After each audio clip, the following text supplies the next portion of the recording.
여러분 안녕히 주무셨습니까? 참 좋은 아침입니다. 우리 2014년 12월 23일 화요일 말씀으로 드리는 오늘의 번제 함께 합니다. 창세기 21장 1절부터 21절까지 말씀으로 같이 하겠습니다. 우리는 5절부터 13절까지 같이 읽어봅니다. 시작.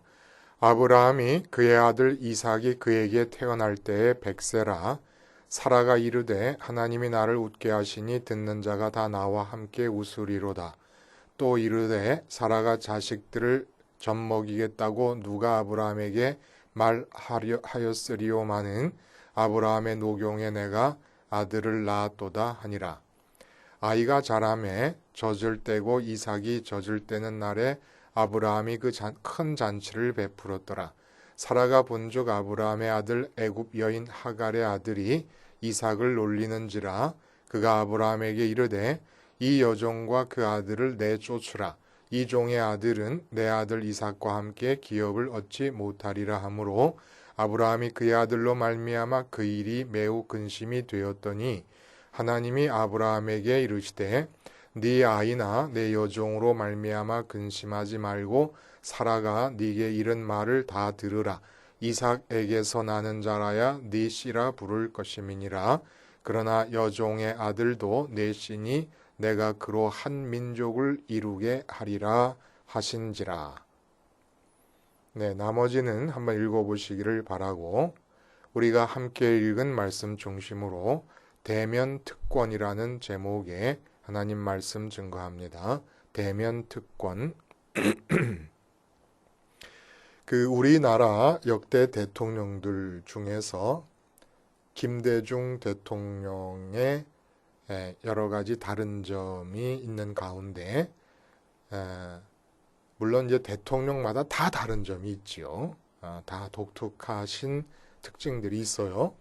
근데 이제 김대중 대통령 때 그래도 장관들을 자주 만나주시는 그런 편이었다고 합니다.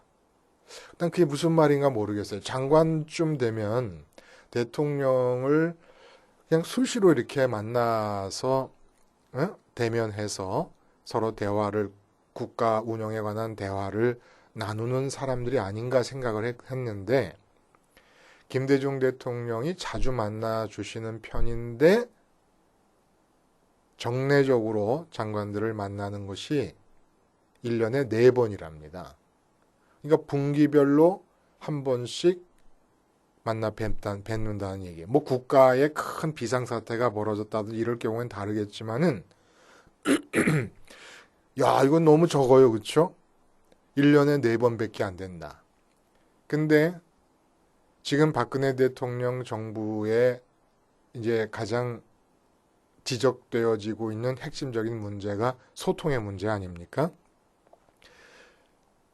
여전히 이게 아마 어떤 그 해결의 기미가 좀 더 개선의 기미가 보이질 않는 모양이에요. 박근혜 대통령 경우에는 1년에 한 번도 박근혜 대통령을 대면하지 못하는 장관들이 있다는 얘기예요. 그러니까 이 대면 보고와 서면 보고로 이제 장관들이 대통령에게 자기 업무를 알리는 것을 나눌 수 있는데 국정의 원활한 운영을 위해서는 반드시 대통령의 얼굴을 마주 보면서 이야기를 하는 게 필요하다는 거예요. 근데 박근혜 대통령이 장관들을 그렇게 대면은 해서 보고를 받지를 않는다는 겁니다. 장관뿐만 아니라 청와대 내에서 수석들 있잖아요. 각 분야의 수석들이. 그 청와대 내의 수석 비서관들조차도 박근혜 대통령을 대면해서 보는 기회가 적어가지고 늘 그저 노심초사하면서 전화기를 끼고 다닌답니다. 언제 연락이 올지 몰라가지고. 그리고 박근혜 대통령의 특징이 이제 정규 근무 시간 이외에도 이 서면 보고 이 문서들에 아주 파묻혀서 한다 그래요. 하여간 대면 보고가 일어나고 있지 않다. 제대로 원활하게 일어나고 있지 않다. 이게 참 그 옆에서 대통령을 보좌하는 사람들로서는 일종의 갈증인가 봐요. 목마름인가 봐요. 좀 대통령을 좀 봤으면 좋겠는데. 이게 우리랑 별 차이 없어요. 에? 장관 해도. 여러분, 그 사람과 사람이 얼굴을 맞대는 것이 이슈가 될 만한 것은 이웃집 아저씨가 제 얼굴을 보고 이렇게 엘리베이터 안에서 보게 되는 건 뭐 이슈가 될 게 없습니다. 근데 어떤 경우 이슈가 됩니까? 그 사람의 사회적인 지위가 높으면 높을수록 그 사람을 직접 얼굴을 봤다라고 하는 것이 굉장한 이슈거리가 됩니다. 그 쉽지 않으니까. 특히 나는 장동건 씨 같은 그런 스타 생각을 할 때 장동건 씨의 아내가 고소영 씨 아닙니까? 고소영 씨 입장에서 장동건 씨를 매일 보면은 장동건 씨에 대한 느낌이 어떨까 싶은 생각이 드는 거예요. 저희 집사람이 저한테 하는 것처럼 그렇게 할까? 에이, 설마 그렇게 할까? 그 스타를, 대한민국의 최고의 미남인 그 스타를 그렇게 대할까 싶은 생각이 들어요. 이게 대면이 이슈가 되는 거죠.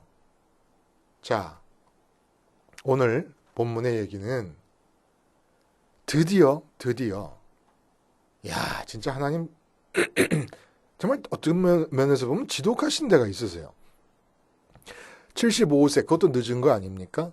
결혼 언제 했는지 모르겠지만 대강 한 30살쯤에 했다고 치면은 벌써 45년 동안 자식이 없는 상황이에요. 75세에 자식 주겠다고 약속하신 뒤 25년 만에 드디어 오늘 본문에 1절에 보니까, 우리가 읽지 않은 1절에 보니까 여호와께서 말씀하신 대로 사라에게 아이를 낳게 해주셨다라는 얘기가 나옵니다. 이삭이 나왔어요. 얼마나 기쁩니까? 그러니까 오늘 8절에 이 큰 잔치를 벌였다 그래요. 젖을 뗄 때. 보통 3살에 젖을 뗀다 그래요. 히브리 사람들은. 우리보다 좀 늦죠.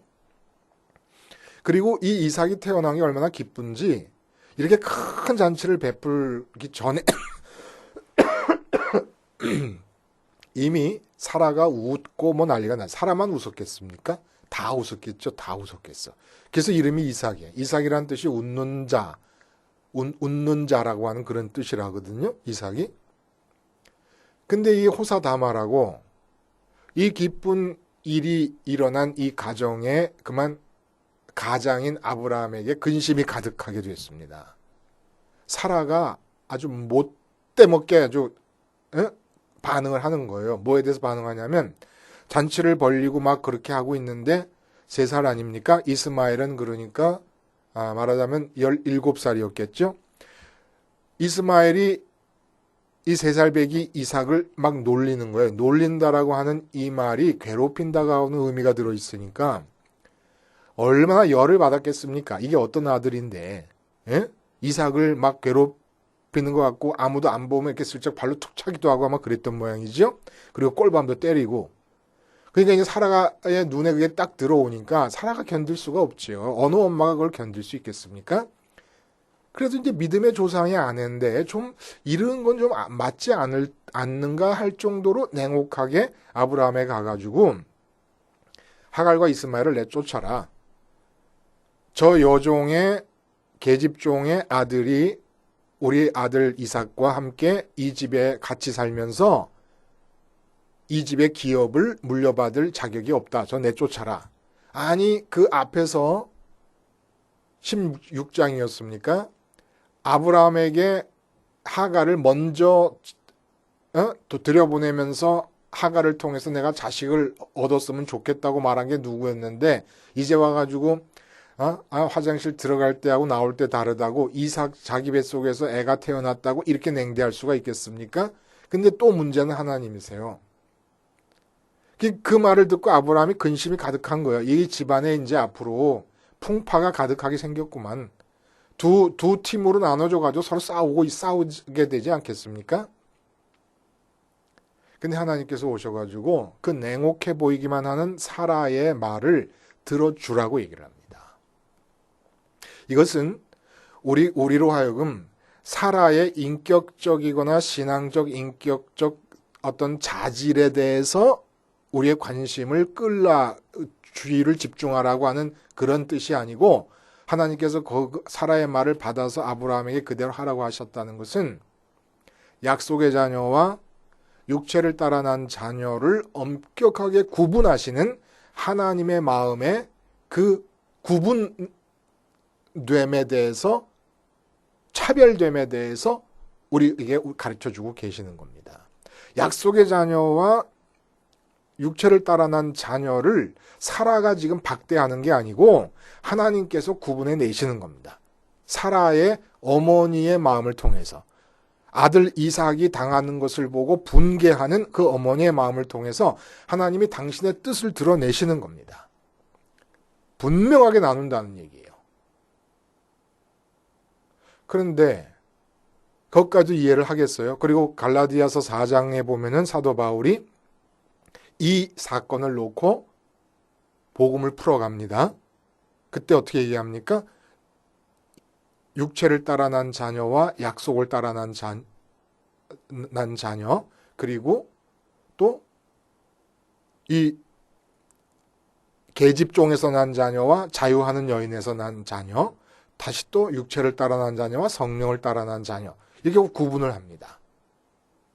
근데 구분하는 것까지도 좋은데 본문을 보면은 이스마엘과 하갈에 대한 하나님의 태도와 그 두 모자를 이끌어 가시는 하나님의 역사를 보면 특별히 이삭이 앞으로 이스마엘에게 하나님이 허락하신 복보다 더 큰 복을 누리게 될 것인가 하는 느낌이 들게 됩니다.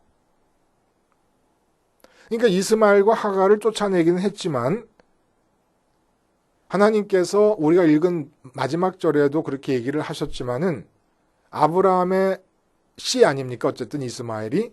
그 이스마엘에게 큰 민족을 이루게 해주겠다 그래요. 그리고 이삭을 통해서도 큰 민족이 이루어집니다. 그리고 하갈과 이스마엘이 어려움에 처했을 때 하나님께서 그 어려움을 외면하지 않으시고 직접 개입하셔서 물을 발견하게 해주시고 그리고 뭐라고까지 얘기하냐면 우리가 읽지 않은 부분 마지막 부분에 가면은 20절에 하나님이 그 아이와 함께 계심에 그가 장성하여 광야에서 거주하며 활 쏘는 자가 되었더니 하나님이 그 아이와 함께 계셨다 그래요. 그러니까 약속의 자녀와 육체를 따라 난 자녀가 엄격하게 구분이 돼서 쫓아내는 일이 일어나고 사도 바울은 그걸 받아가지고 또 복음과 율법의 관계를 또 설명하는 그런 대치 관계를 하기도 하지만은 오늘 본문으로 보면은 그 뭐 약속의 자녀 굳이 안 해도 육체를 따라 난 자녀에 머물러 있어도 부흥과 번성이 일어나고 하나님께서 어려움이 있을 때마다 개입하셔가지고 구원해 주시고 특별히 뭐 부족할 게 없다는 얘기입니다. 그러니까 뭐 굳이 그렇게 약속의 자녀가 되겠다고 기를 쓸 필요가 없다는 거예요. 그건 뭐 내가 기를 써서 되는 것도 아니지만은 그거 못 됐다고 크게 섭섭해 할 필요가 있겠느냐 이겁니다. 그 차이가 뭔지를 알아야 그 차이에 대한 명확한 인식이 있어야 내가 도대체 약속의 자녀인지 아닌지도 알 수 있을 거 아닙니까? 아니라도 크게 손해볼 것도 없는 것 같은데 본문을 보면은 그 차이가 뭘까요? 그 차이가 참 눈에 띄지 않아요. 우선 창세기만 보고 얘기를 하는 겁니다. 그렇죠?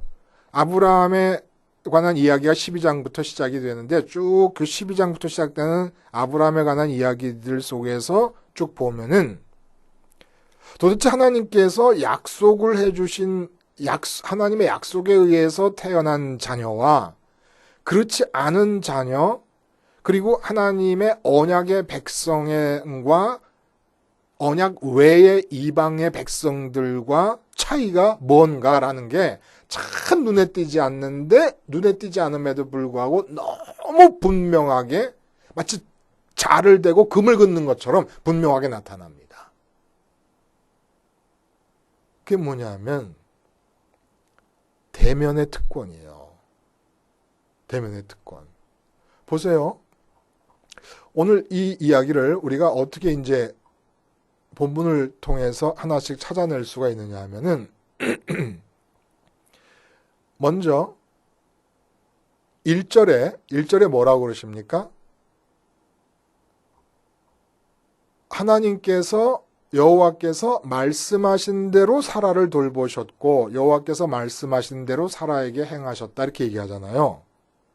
그리고 12절에도 하나님이 아브라함에게 이르시되 네 아이나 네 여종으로 말미암아 근신하지 말고 사라가 네게 이른 말을 다 들어라.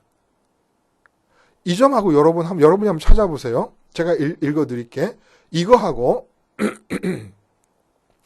그 하나님께서 이제 하갈과 이 이스마엘을 개입하셔서 돌보시는 광경을 보면은 20절에 하나님께서 여호와의 사자를 보냈다 이렇게 얘기를 합니다. 많이 다르지 않습니까, 여러분? 하나님이 하갈의 눈을 밝히셨으므로 샘물을 보고 가죽 부대에 물을 채우다가 아이에게 마시게 하였다. 그러니까 하나님이 개입하셔서 지금 이렇게 하시는데 17절에 보면 하나님이 그 어린아이의 소리를 들으셨으므로 하나님의 사자가 하늘에서부터 하갈을 불러 이르시되 이렇게 얘기가 나와요. 그러니까 이 이야기에서 봐서 12장부터 쭉 훑어보면은 아브라함과 사라에게는 그리고 주로 아브라함이 상대자, 주 상대자지요. 주 대화자고 전부 하나님께서 직접 말씀을 하십니다. 근데 여러분 한번 보시면 하갈이 16장에선가 한번 사라에 의해서 쫓김을 받아 나오지 않습니까? 그때도 여호와의 사자가 등장을 해서 하나님의 뜻을 하갈에게 전달합니다. 오늘도 여호와의 사자가 와서 하나님의 뜻을 전달합니다. 그리고 롯의 경우도 가만히 보면은 마물의 상수리 나무에 있을 때 세 사람이 찾아오잖아요. 근데 한 분은 알고 봤더니 여호와 하나님이세요. 여호와 하나님의 현현이에요. 이 땅에 아브라함의 눈에 보이도록 나타나신 겁니다. 그 나머지는 두 천사입니다. 그래서 아브라함이 식사 대접을 합니다. 그러니까 대면하는 거죠. 그리고 나서 두 천사가 소돔과 고모라를 멸망시키기 위해서 내려갈 때 여호와 하나님께서는 아브라함과 함께 남아 계십니다. 그래서 결국은 소돔에 살고 있는 롯을 대면하게 되는 경우는 천사들 뿐이에요. 하나님이 직접 롯을 대면하지 않으십니다. 아브라함에게서는 대면을 하시던 분이. 그리고 아비멜렉과 바로에게 이것도 등장인물이니까 나타날 때도 바로에게는 하나님께서 그냥 그 집안에 화를 내리셨다고 얘기하고 아비멜렉 같은 경우는 꿈에서 나타나셨다 그래요. 직접 이렇게 대면을 하시는 게 아니라 꿈에서 현몽하여 가라사 이렇게 얘기를 합니다. 그러니까 이 아브라함 언약의 백성이고 언약 백성의 조상인 아브라함과 그 외 사람들 아브라함의 권속임에도 불구하고 심지어는 이스마엘은 아브라함의 자녀임에도 불구하고 이들과 이들을 대하시는 하나님의 태도의 차이는 대면 특권이 허락되느냐 아니냐 하는 것으로 가늠이 된다는 겁니다. 그래서 아이와 함께 아이가 장성하는 동안에 하나님께서 그 아이와 함께 계신다라고 얘기를 했는데 이 함께 계시는 것도 당신을 대면하도록 함께 계시는 게 아니었다는 얘기입니다. 그래서 결국은 애굽 땅에서 아내를 얻고 완전히 그 언약의 백성 외의 이방족의 초상이 되지 않습니까? 이스마엘이. 그러니까 약속의 자녀들에게 허락하시는 차이점이 뭐냐 하면은 하나님 자신을 대면하는 특권 말고는 없다는 거예요. 그 외에는 이스마엘에게 허락하신 이 땅, 특별히 이 땅 위에서 사는 사람의 입장에서 볼 때 이 땅 위에서 사는 삶에 대해서 하나님께서 언약 백성과 그렇지 않은 백성 간에 어떤 차이를 두신가 보면은 차이가 없어요. 이 땅 위에서 삶의 내용상으로는.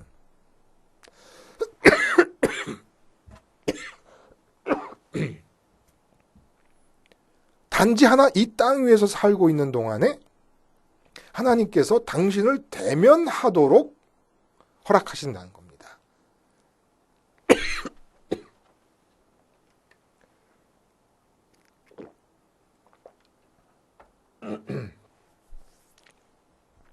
이것이 무슨 의미가 있을까요, 여러분?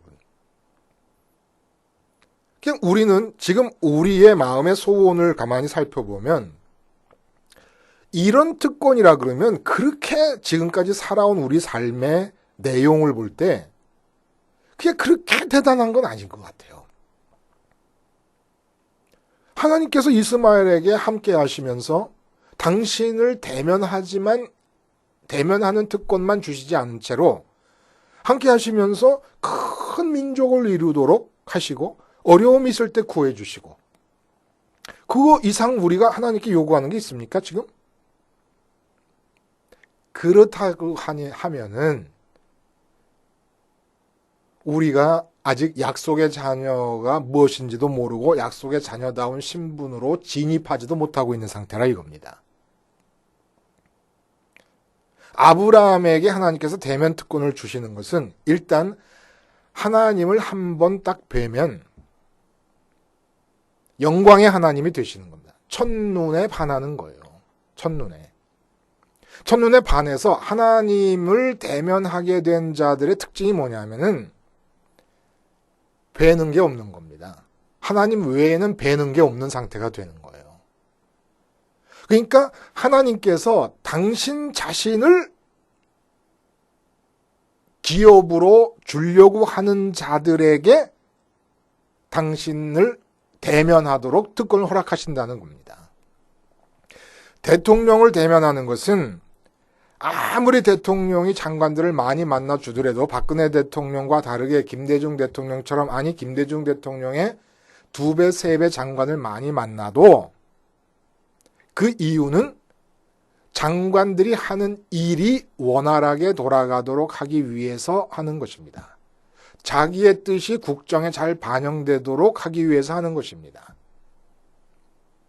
대통령이 자기 자신을 장관의 몫으로 주기 위해서 만나는 법은 세상에 없어요. 다 일시키기 위해서, 제대로 돌아가게 하기 위해서 하는 것이지.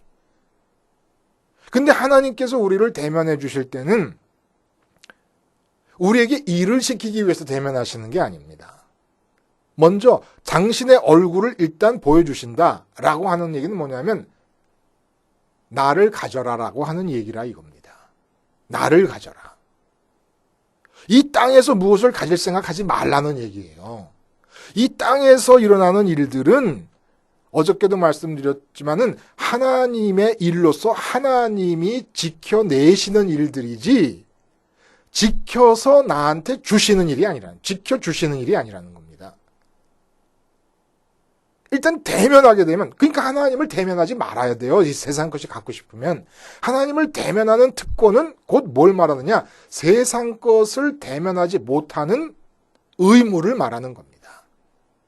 억압이에요, 억압. 일종의. 세상 것은 아무것도 대면할 수가 없습니다. 세상의 성공도 대면할 수가 없고, 세상에서 부자 되는 것도 대면할 수가 없고, 세상에서 인기가 있는 것도 대면할 수가 없는 거예요. 내가 대면할 수 있는 분은 하나님밖에 안 계시게 되는 겁니다. 이게 바로 약속의 자녀들이라는 거예요. 그러니까 운신의 폭이 엄청 좁습니다. 이스마엘 같은 경우 광야에서 마음대로 뛰어다니면서 활 쏘는 자로서 그냥 기동성 있게 살아가면서 자기의 삶을 영위합니다. 아브라함의 씨라고 하는 것 때문에 하나님께서 함께해 주시기까지도 했습니다. 자손이 번성합니다. 그럼 뭘 더 바래요? 이렇게 부흥하고 이렇게 성공하고 나름대로 한 가를 이루고 한 혈통을 이루어 나갔으면 됐지. 근데 약속의 자녀들은 뭐가 문제냐면 이 땅에서는 내가 마음의 얼굴을 대면할 수가 있는 일이 없어진다는 거예요. 하나님만을 대면해야 되기 때문에. 그래서 약속의 자녀 하시겠습니까? 심지어 내 삶의 영역에서 내 이름으로 성공과 같은 일이 일어나잖아요. 그래도 내가 그걸 대면할 수 없습니다. 그걸 대면하면 안 돼버리는 거예요. 일단 하나님을 대면하면. 이게 바로 약속의 자녀가 다른 것이지요. 그러니까 약속의 자녀인 이삭을 통해서 자손이 번성하게 된다고 하는 이야기는 아브라함이 대면할 수 없는 일들입니다. 마음으로 그것을 좋아하고 그것을 기뻐하고 그럴 수 없는 일들입니다. 그래서 이삭을 낳아서 잔치를 벌리고 사라는 좋아가지고 웃고 막 난리를 치잖아요. 아브라함이 좋아한다는 얘기는 표현이 안 되지만 좋아하지 않았겠습니까? 그래서 그 다음 장에 보면 바로 이삭을 바치라는 얘기가 나옵니다. 가장 내 마음의 얼굴을 잡아 끄는 이삭을 바쳐버리고 외면하는 사건이 있고 하나님만을 대면하게 되는 그 자리에 머물러 있음으로써 아브라함은 신앙의 믿음의 조상이 되는 겁니다. 약속의 자손. 뭐예요? 하나님을 대면하는 겁니다. 그럼 우리의 시대 때는 도대체 어떻게 하나님을 대면한다는 얘기냐? 예수님께서 요한복음 14장에 빌립이 말하는 요청에 대해 이렇게 빌립이 뭐라 그러냐면 주여 아버지를 보여주셨으면 좋겠습니다. 그랬더니 주님이 뭐라 그러셨습니까? 빌립아, 내가 너희와 함께 이렇게 오랫동안 같이 있었는데도 아직도 그런 소리를 하고 있느냐? 나를 본 자는 아버지를 보았거늘 어떻게 아버지를 보이라고 하느냐? 아버지께서 내 안에 계셔서 당신의 일을 하시는 것을 내가 하는 일을 보고서라도 믿어라. 나를 본 자는 아버지를 보았다. 이렇게 얘기하십니다.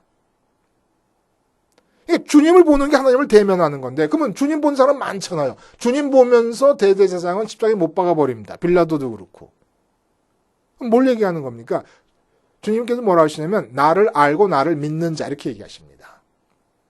하나님의 아들인 것을 알고 내 안에서 하나님이 계신 것을 알고 그리고 믿는 자, 내게 마음을 주는 자.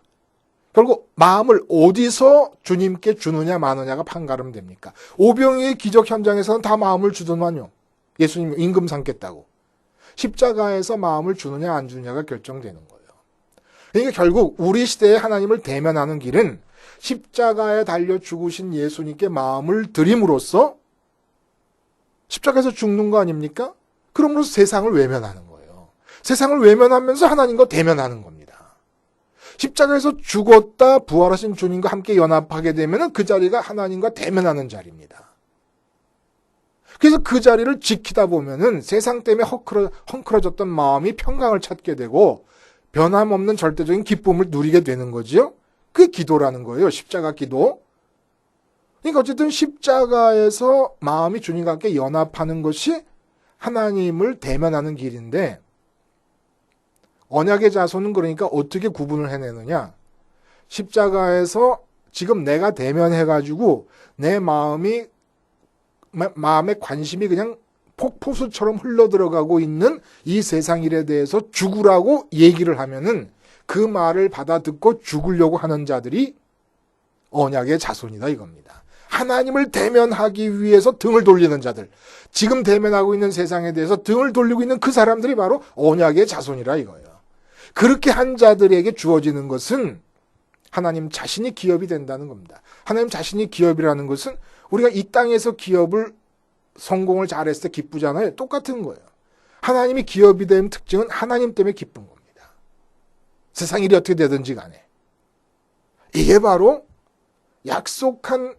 약속의 자녀, 언약의 자녀들의 육체를 따라난 자녀들과 언약 외의 자녀들과의 차이점이라는 겁니다. 대면 특권 하나밖에 없습니다. 언약의 자손 아니라도 돈 많이 벌고 재벌되고 살아요. 언약의 자손 아니라도 대통령까지 되고 살아요. 다. 별의별 성공을 다 합니다. 그러나 언약의 자손이 아니면 안 되는 것이 무엇이냐면 십자가에서 죽는 게 안 돼서 세상을 외면하는 게 안 되는 거예요. 언약의 자손이 아니면 하나님을 대면하기 위해서 세상을 외면하는 일이 안 되는 겁니다. 아무리 십자가를 안다 그래도 지금도 여전히 사업하는 일에 마음을 다 뺏기고 자식 기르는 일에 마음을 다 뺏기고 있으면 그건 언약의 자손이 아닙니다. 이 언약 외의 자손인 거예요.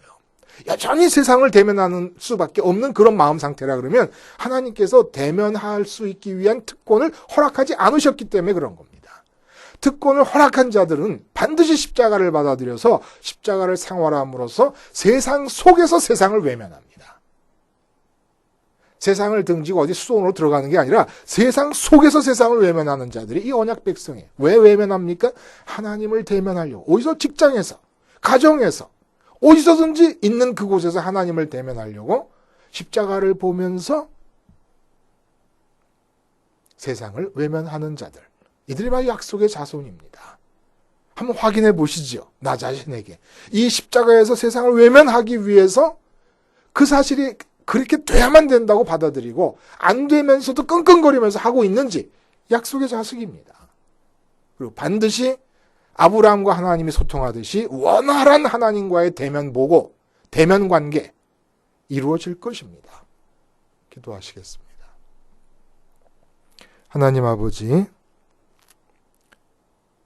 대면 특권 하나가 이 땅에서 사는 동안에 언약의 자손에게 주어지는 차이인 것을 우리가 분명히 알고 이 유일한 차이인 이 특권을 결코 낭비하거나 망각하거나 소홀히 하는 어리석은 일을 범하지 않도록 우리의 마음을 일깨워 주시옵소서.